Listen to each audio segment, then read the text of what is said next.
من اليمن. منين في اليمن؟ من بس عايش في أمريكا. عايش في امريكا بقالك قد ايه؟ 15 سنة. عملت عملية قبل كده في الانف؟ في أمريكا.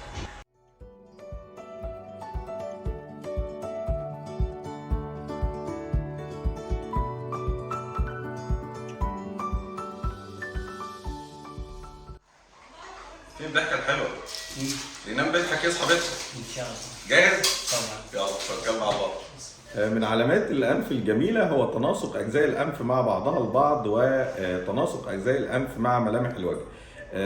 الحالة اللي معانا النهاردة زي ما احنا شايفين تفتقد للتناسق بين أجزاء الأنف والانسيابية بتاعة ظهر الأنف. زي ما احنا شايفين في بروز في ظهر الأنف، البروز ده بالإضافة إلى انحراف في أرنبة الأنف إلى الناحية اليسرى. عظام الأنف من أعلى كبيرة إلى حد كبير. كمان صديقنا بيعاني من ضيق في التنفس بسبب انحراف الحاجز الأنفي وتضخم غضاريف الأنف. دعواتكم هننزل لكم النتيجة بعد العملية مباشرة إن شاء الله.